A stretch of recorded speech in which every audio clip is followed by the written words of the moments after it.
আসসালামু আলাইকুম ওৰহমতুল্লাহি বাৰাকাতুহ। ইছলাম দৰদী ভাই বন্ধু ও মা ভনীসকল, আশা কৰোঁ সকলোৱে পবিত্ৰ ৰমজান মাহৰ ৰোজা ৰাখি আছে আৰু মোৰ বিশ্বাস যে কোনেও জানি বুজি ৰমজান মাহৰ ৰোজা এৰি নিদিয়ে। কাৰণ কোনোবাই যদি জানি বুজি ৰমজান মাহৰ এটা ফৰজ ৰোজা এৰি দিয়ে আৰু পিছত তাৰ বদলতত গোটেই বছৰটোও নফল ৰোজা ৰাখে, তথাপিও সেই এটা ফৰজ ৰোজাৰ সমতুল্য বা বৰাবৰ হ'ব নোৱাৰে। কিন্তু ইছলাম দৰদী ভাই বন্ধুসকল, কিছুমান এনেকুৱা ক্ষেত্ৰত এনেকুৱা কাৰণত ৰোজা এৰি দিব পৰা যায়, বা কিছুমান এনেকুৱা লোক আছে যিসকলৰ ওপৰত পবিত্ৰ ৰমজান মাহৰ ৰোজা মাফ হৈ যায় বা তেওঁলোকে কাজা কৰি ল'ব পাৰে। ইনশাআল্লাহ আজি আমি এই ভিডিঅ'টোত জানিম যে সেইসকল কোন কোন। সো ভিডিঅ'টো আৰম্ভ কৰাৰ আগত যিসকল ভাইয়ে মোৰ চেনেলটো এতিয়ালৈকে ছাবস্ক্ৰাইব কৰা নাই, সোনকালে ছাবস্ক্ৰাইব কৰি দিব। সো আহক এতিয়া আমি আৰম্ভ কৰোঁ। সৰ্বপ্ৰথমটো হৈছে সফৰ, অৰ্থাৎ জাৰ্ণি বা ভ্ৰমণ।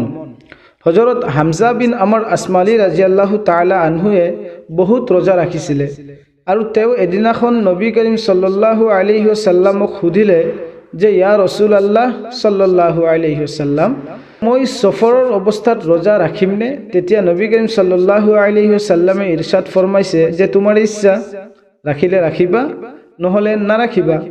আৰু আল্লাহ তাবাৰক তাআলাই পবিত্ৰ কুৰআন শৰীফত ইৰশাদ ফৰমাইছে, ফামান কানা মিনকুম মাৰিদান আও আলা সাফাৰিন ফাইদ্দাতুম মিন আইয়ামিন উখাৰ। তোমালোকৰ ভিতৰত যিজনে বিমাৰ নাই বা সফৰৰ অৱস্থাত থাকিবা, সেইকেইটা দিনৰ ৰোজা পিছত আদায় কৰি ল'বা। ইয়াৰে পিছত আল্লাহ তাবাৰক তাআলাই ফৰমাইছে, ওয়া আলাল্লাযিনা ইউতিকুনাহু ফিদিয়াতুন তুআমু মিসকিন। আৰু বেমাৰ নাই বা সফৰৰ অৱস্থাত তাৰ ৰোজা ৰখা শক্তি নাই, তেনেহ'লে তেওঁ ইয়াৰ বদলতত এজন মিসকিনক খানা দিব। তো ইয়াৰ দ্বাৰা আমি বুজি পালোঁ যে সফৰৰ অৱস্থাত নাইবা বেমাৰৰ অৱস্থাত আমাৰ ৰোজা মাফ আছে। কিন্তু সফৰৰ অৱস্থাত ৰোজা মাফ হৈ যোৱাৰ তিনিটা চৰ্ত আছে। এক নম্বৰতে আপুনি যদি নিজৰ চহৰৰ পৰা বেলেগ ঠাইলৈ গুচি যায়। দুই নম্বৰতে ইৰাদা বা ধাৰণা এইটো হয় যে মই মিনিমাম 92 কিলোমিটাৰ দূৰত যাম। আৰু ভ্ৰমণত থকা অৱস্থাত যদি এটা চেহৰি আহি যায়, তেনেহ'লে আগৰ দিনৰ ৰোজাটো আপোনাৰ ওপৰত মাফ হৈ যাব। কিন্তু যদি আপুনি বিচাৰে যে মই ৰাখিম, তেনেহ'লে ৰাখিব পাৰিব, ৰাখাটো বহুত ভাল, নাৰাখিলে কোনো ধৰণৰ গুনাহ নহয়। লাগিলে আপোনাৰ সফৰ যিমান সহজে হওক নাইবা কঠিনে হওক, কাৰণ আল্লাহ তাবাৰক তাআলাই কুৰআন শৰীফত সফৰৰ অৱস্থাত ৰোজা এৰি দিয়াৰ অনুমতি আমাক দান কৰিছে আৰু তাত কোনো ধৰণৰ কণ্ডিশ্যন ৰখা নাই। কণ্ডিশ্যন মিন্স যে এনেকুৱা ধৰণৰ কোনো চৰ্ত ৰখা নাই যে যদি তোমাৰ সফৰটো বহুত সহজ হয়, আৰামদায়ক সফৰ হয়, তেনেহ'লে ৰোজা মাফ নহয়, তেনেকুৱা একো কথা নহয়। সফৰ আৰামদায়কে হওক নাইবা কঠিনে হওক, আপুনি যদি ইচ্ছা কৰে যে মই ৰোজা নাৰাখোঁ, তেনেহ'লে আপুনি নাৰাখিব পাৰে, তাত কোনো ধৰণৰ গুনাহ নহয় আৰু পিছত আপুনি তাৰ কাজা কৰি ল'ব লাগিব। দ্বিতীয়টো হৈছে বেমাৰ। বেমাৰৰ কাৰণেও আপুনি ৰোজা এৰি দিব পাৰিব।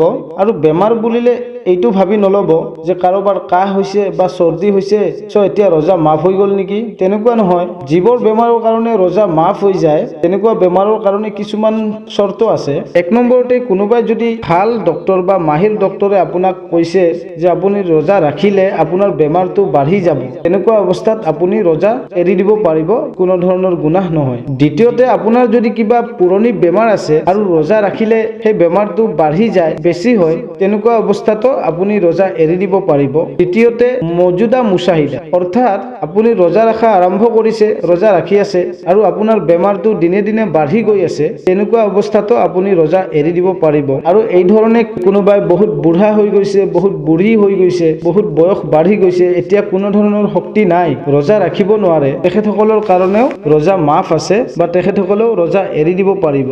আৰু এটা কথা বুজি ল'ব, যিসকল ভাই সফৰত আছে সেইসকলেতো ৰোজা পিছত কাজা কৰি ল'ব, বা যিসকল ভাই বেমাৰত ভুগিছে সেইসকলে বেমাৰ ভাল হোৱাৰ পিছত ৰোজা কাজা কৰি ল'ব। কিন্তু যিবোৰ বেমাৰ ভালে নহয়, উদাহৰণস্বৰূপে যেনে বুঢ়া আৰু বুঢ়ী, তেখেতসকলৰ যিটো বুঢ়াপা আছে সেইটোতো শেষে নহ'ব, তেওঁলোকে কি কৰিব? তেওঁলোকৰতো কাজাও নাই, তেওঁলোকে তুআমু মিসকিন, মিসকিনসকলক খানা খুৱাই দিব। হযৰত আব্দুল্লাহ বিন আব্বাছ ৰাদিয়াল্লাহু তাআলা আনহুৱে ইৰশাদ ফৰমাইছে যে ফিদিয়া, অৰ্থাৎ এজন মিসকিনক দুসাঁজ খানা খুৱাব দিছে। যদি যদি পাৰে ইনশাআল্লাহ যিসকল বুঢ়া হৈ গৈছে, বহুত মাজুৰ কমজোৰ হৈ গৈছে, তেওঁলোকে প্ৰত্যেকটো ৰোজাৰ সলনি এজনকে মিস্কিনক এসাঁজ খানা খুৱাই দিব। 3 নম্বৰটো হৈছে হাইজ আৰু নাফাজ। হাইজ আৰু নাফাজৰ সময়তো নামাজ আৰু ৰোজা মাফ হৈ যায়। হাইজ মানে হ'ল পিৰিয়ড আৰু নাফাজ মানে হ'ল ডেলিভাৰী হোৱাৰ পিছৰ 40 দিন। আৰু মনত ৰাখিব, হাইজ আৰু নাফাজৰ সময়ত নামাজ আৰু ৰোজা মাফ হৈ যায়, কিন্তু নামাজৰ কাজা আদায় কৰিব নালাগে আৰু ৰোজাৰ কাজা আদায় কৰি ল'ব লাগিব। আৰু এই ধৰণে হামিলা বা গৰ্ভৱতী মহিলা, উদাহৰণস্বৰূপে কোনোবা গৰ্ভৱতী মহিলা ৰোজা ৰখাত যদি কষ্ট হয় বা কোনোবা ভাল ডক্তৰে যদি পৰামৰ্শ দিছে যে ৰোজা ৰাখিলে গৰ্ভৰ ক্ষতি হোৱাৰ সম্ভাৱনা আছে, এনেকুৱা অৱস্থাতো ৰোজা এৰি দিব পাৰিব।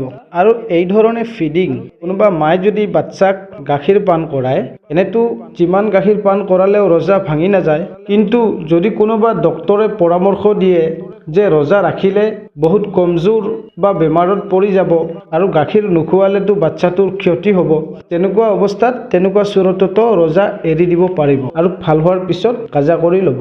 আৰু 4 নম্বৰটো হৈছে যুদ্ধ বা ৱাৰ।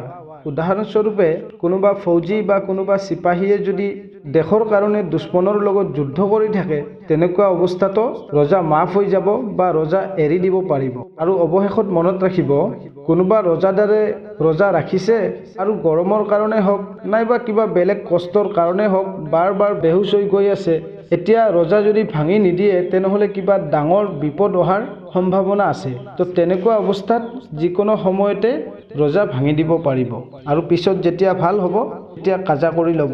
তো আশা কৰোঁ বন্ধুসকল, আজি দিয়া ইনফৰমেশ্যনখিনি আপোনালোকৰ ভাল লাগিলে। যদি ভাল লাগিলে তেনেহ'লে এনেকুৱাই দিনৰ কথা, দিনৰ মাছলা মাছাইল জানিবৰ কাৰণে মোৰ চেনেলটো ছাবস্ক্ৰাইব কৰিব আৰু ভিডিঅ'টো শ্বেয়াৰ কৰিব নাপাহৰিব।